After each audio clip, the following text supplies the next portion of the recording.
We are now ready to talk a little Ohio State. They have the number 5 class in America coming off a big win. They are still undefeated. They are still the defending champs, and they are still looking to flip more targets down the stretch. Nobody in the month of November has been hotter than Ohio State on the trail, and we're talking about another potential flip here. Safety Caden Gebhart committed to Clemson. What's the latest going on here with Ohio State and Gebhart?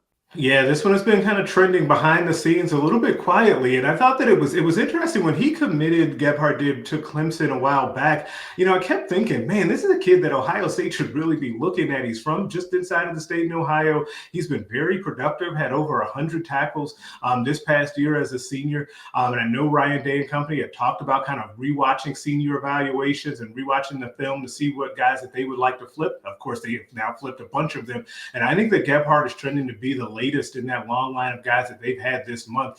I think he's a really good player and would fit in really well into that defensive backfield they call the best in America. I think Caden Gebhart will fit in really well, and I do think that Ohio State is trending to pluck him away from Clemson. Yeah. Oh, man. So many flips down the stretch. And Ohio State really played this cycle well. They didn't start out trying to grab everybody. They waited till November. They did their senior evals, and they made it an emphasis to get the guys they want, and here we see it down the stretch. All right, so speaking of guys they want, let's talk a little Sam Greer. We don't get to talk enough Sam Greer on this channel because he's been committed for so long. He's been solid, but he's 6'7", 320 pounds, one of the 10 best tackles in America. Do you think that he could be an early contributor at Ohio State?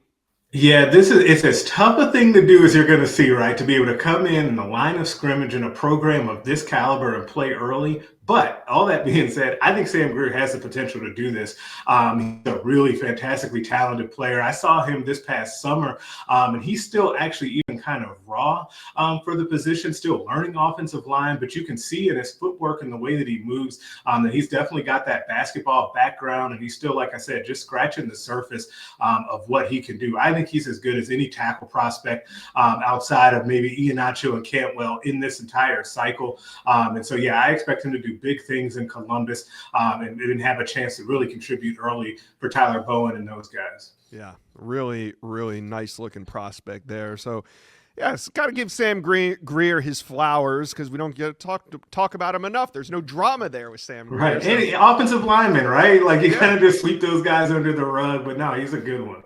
Exactly. All right, so let's wrap it up with Ohio State. Do they need to be concerned about wide receivers Chris Henry Jr. and wide receiver Caden Dixon-Wyatt? Both have been committed for over a year at this point, but, we're 3 days from the end here, and they're West Coast guys. Both of them play out at Mater Dei in California. So what's the latest on Chris Henry Jr. and Caden Dixon-Wyatt? Yeah, I think that anytime we're talking about Ohio State elite wide receivers, you should always be at least slightly concerned, right? I feel like we go through this every single cycle. More often than not, Brian Hartline is able to keep those guys committed and keep them kind of in the class despite strong pushes from others. And in this case, with Chris Henry Jr., Oregon is being ultra aggressive with their financial offer to him. So, and I think that despite the, many declarations that things are shut down, I think there's at least some dialogue there. And I think that you can't blame the kid for listening based on some of the numbers that are being thrown out there. But I do think that ultimately Chris Henry sticks with Ohio State. And then when it comes to Caden Dixon-Wyatt, USC is the team that really is making the push there. I actually think there's a little bit less of a concern there for Ohio State with Dixon-Wyatt. And I think that he's been even more locked in with the Buckeyes from the beginning here. But as Ohio State fans know, anything can happen at the last minute here. We saw this a couple of years ago with Oregon and Jeremiah McClellan, who we've seen, catching touchdown passes for the Ducks on a weekly basis now. So you always have to have your antennas up a little bit. But these are the things that are going to happen when you recruit elite wide receivers on a yearly basis. Yep, exactly. Well put. You recruit these elite wide receivers. Of course, they're going to come for them, but in the end, Ohio State's done everything they need to do on the field, on the recruiting trail. So it's going to be an exciting 3 days. It feels more like Ohio. If you have predator and prey, Ohio State is definitely the predator swimming in these recruiting circles as we head to signing day. Greg Smith, thank you for joining us. We'll be talking more Ohio State throughout the week.